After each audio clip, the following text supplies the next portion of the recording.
to inda matsala take duk abin da Musa Kamarawa yayi dan karamin ministan tsaro ya sashi. Kuna fahimta ni addalili na cewa ƙarya ta yake gwamnatin tarayya bata sani ba komawa yayi shine gwamnatin tarayya da Murtala Asa da ya matsa da maganganu sai sun kasa a bincika wai gaskiya na yana ba yan ta'adda kuɗi da an ka bincika an ka gane ba wani ba janar Muhammadu Buhari da kai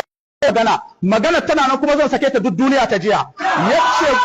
yace gwamnati ne ba za ta amince da yadda wasu jihohi suke amfani da maganar sulhu suna ba yan ta'adda kuɗi ba. Buhari ya soki gwamnatocin wasu jihohi saboda bawa maharan kuɗi da sunan yin sulhu. Wannan zai ce gwamnatin tarayya ta san yana yi. Sanadiyyar waɗannan kuɗin da yaka ba su akwai rana guda wadda an ka zo wallahi an ka ɗauki 'yan makaranta sama da guda 300.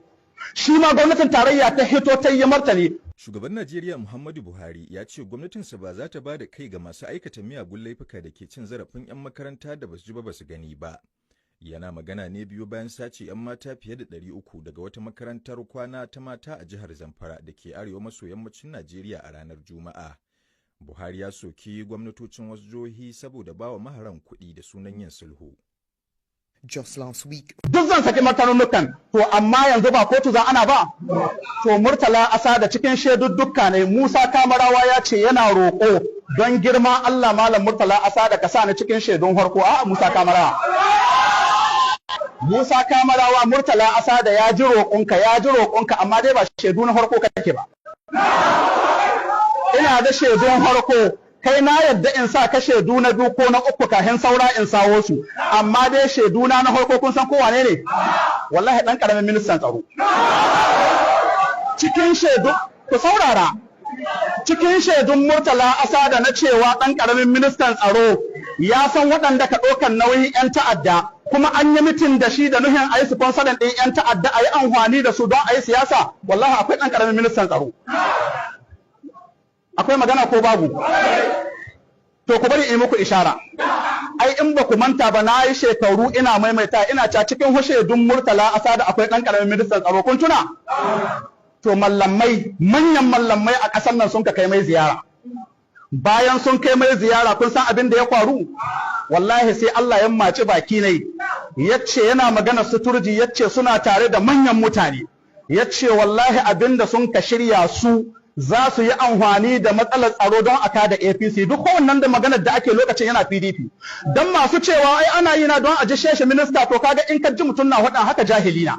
saboda maganar Murtala Asada da ministan tsaro tun yana PDP take da Murtala Asada ya matsa maina ya tuma ya kwada APC don a bar maganganun saboda ya fahimci cewa za su damƙo shi.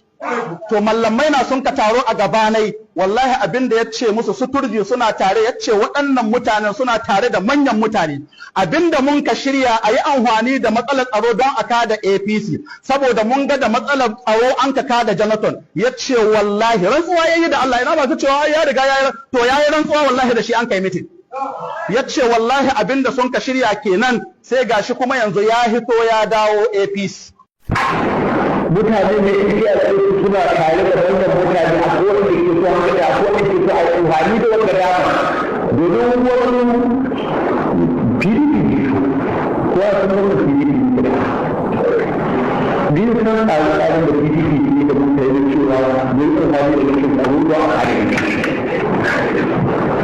Allah ya rika mun bar PDP da tsaro to ba ku duk wani tsari da ake da wani shiri da ba su yi da ke na sun ci kawai ana amfani da wani tsaro ne domin mun so a yi amfani da rashin tsaro shi ya kada baraka ta yi mamaki ko za a kada ita